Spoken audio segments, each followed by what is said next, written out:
Adriana sempre foi vista como alguém responsável. Daquelas pessoas que não deixam boleto atrasado, que sabem a data do aluguel, que acompanham a fatura do cartão com atenção. Nunca teve o nome sujo, nunca deixou uma conta acumular por descuido, nunca viveu apagando incêndio financeiro. Pelo contrário, tudo parecia organizado, mas havia algo que ninguém via. Todo mês, sem falhar, o mesmo roteiro se repetia, o salário caía. As contas eram pagas. E poucos dias depois, o dinheiro começou a desaparecer. Na metade do mês, o aperto surgia. Na última semana, o vermelho aparecia. Não por exagero, não por luxo, não por irresponsabilidade. Simplesmente acontecia. E isso a deixava confusa, cansada e, em silêncio, envergonhada. Ela não entendia como podia fazer tudo do jeito certo e ainda assim viver no limite. Pagava aluguel, luz, água, internet, transporte. Não gastava com nada absurdo. Não vivia viajando, não trocava de celular todo ano, não comprava roupas toda semana. Mesmo assim, dinheiro nunca sobrava. E o que mais doía não era o aperto financeiro em si, mas a sensação constante de falha. Como se houvesse algo errado que ela não conseguia enxergar.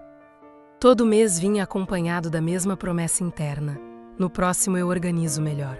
E todo mês terminava do mesmo jeito. Se você já viveu algo parecido, fica comigo até o final, porque essa história não é sobre falta de esforço. É sobre algo muito mais silencioso. Durante muito tempo, Adriana acreditou que o problema fosse o salário. Pensava que, se ganhasse um pouco mais, tudo se resolveria.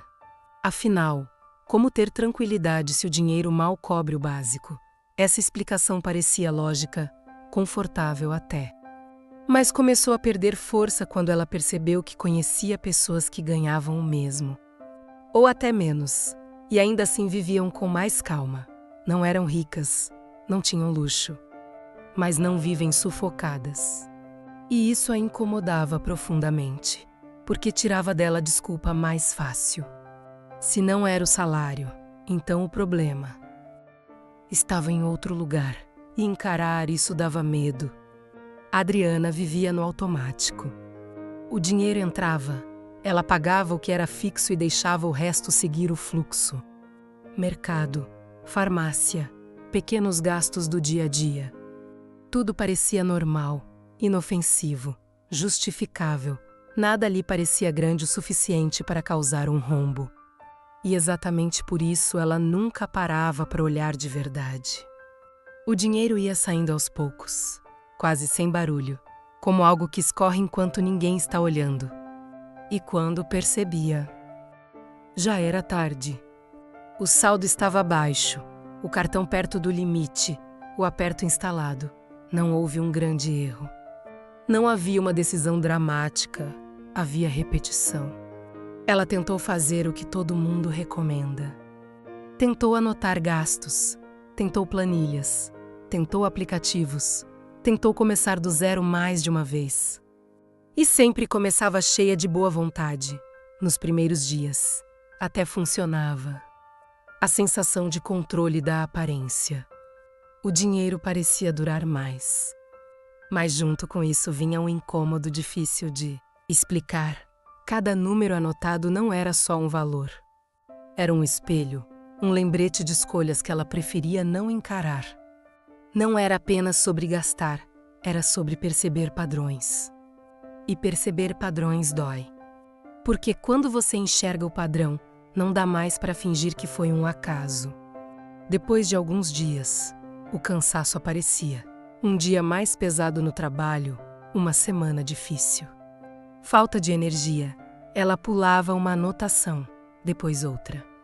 Até que, sem perceber, tinha desistido de novo.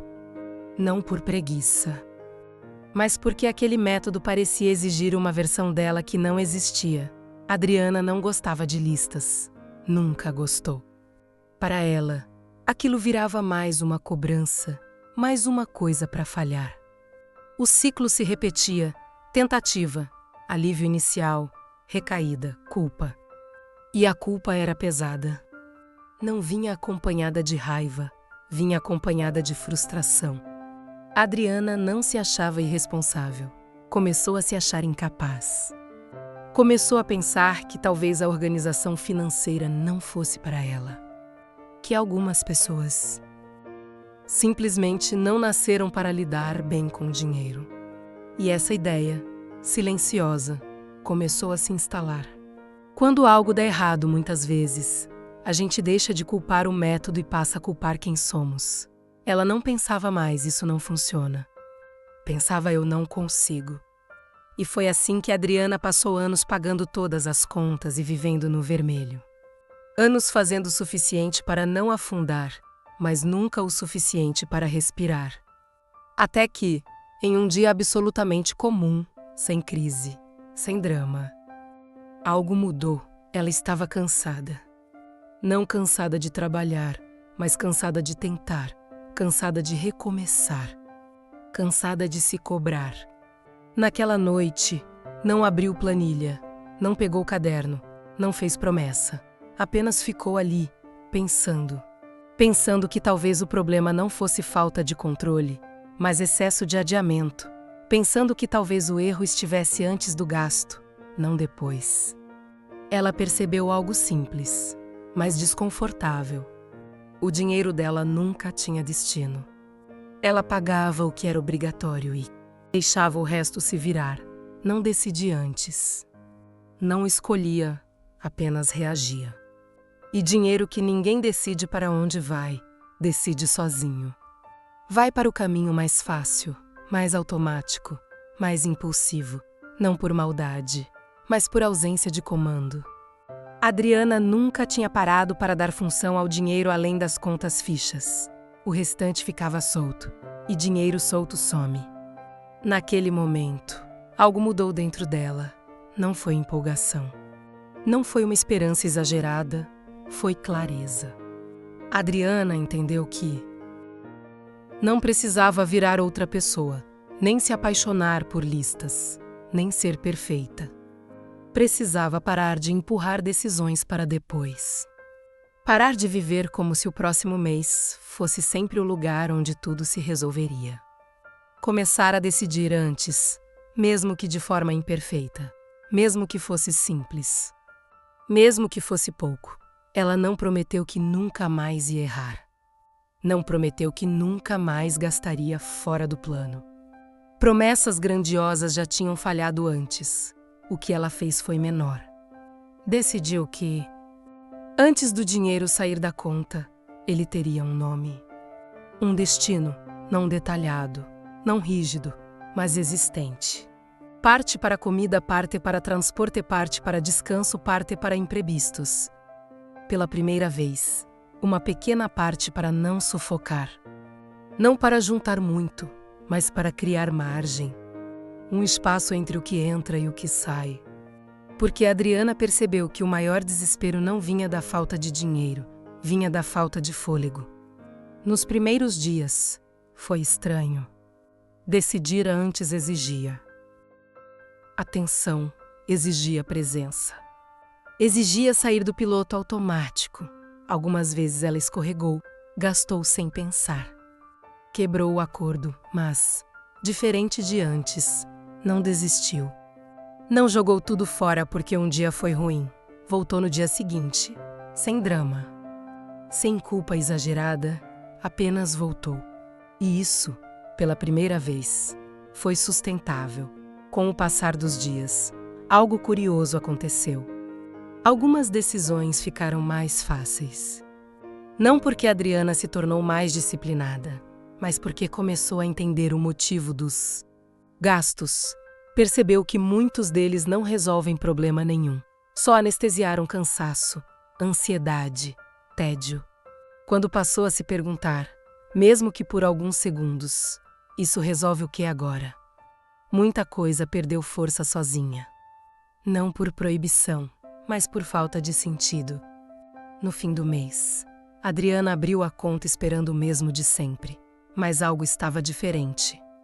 As contas estavam pagas, o aluguel em dia, e ainda havia dinheiro ali. Não muito, não o suficiente para mudar de vida, mas suficiente para não entrar no vermelho. O suficiente para respirar. E o valor, naquele momento, era o detalhe menos importante. O que importava era o que aquilo representava. Pela primeira vez, ela não tinha apenas sobrevivido ao mês, tinha sustentado a própria vida com consciência. Adriana entendeu, então, algo que nunca tinha sido dito com clareza: pagar contas não é o mesmo que ter controle. Manter tudo em dia não significa estar organizado. É possível cumprir obrigações e ainda assim viver. No limite, enquanto ela confundia essas duas coisas, continuava presa no mesmo ciclo. O que mudou não foi o dinheiro. Foi a atenção, foi parar de fugir, foi parar de adiar. Foi parar de esperar que o mês seguinte resolvesse o que só decisões presentes poderiam resolver. Ela não ficou rica, não ganhou mais. Não virou exemplo perfeito. Ainda tive dias difíceis, meses apertados, escolhas imperfeitas. Mas algo fundamental tinha sido construído, uma base. Não uma base sem falhas, mas uma base real. Isso muda tudo. Porque quando a vida aperta, não é a perfeição que sustenta. É a base. Talvez hoje você também pague todas as contas. Talvez nunca tenha atrasado um boleto. Talvez, de fora, tudo certo. Mas por dentro, o aperto é constante. Se essa história falou com você, escreva nos comentários começar hoje. Não por mim, por você. Deixa o like se esse vídeo faz sentido. Se inscreve no canal e fica por aqui. Aqui a gente não fala de milagres rápidos. A gente fala de decisões possíveis, vivendo a vida real.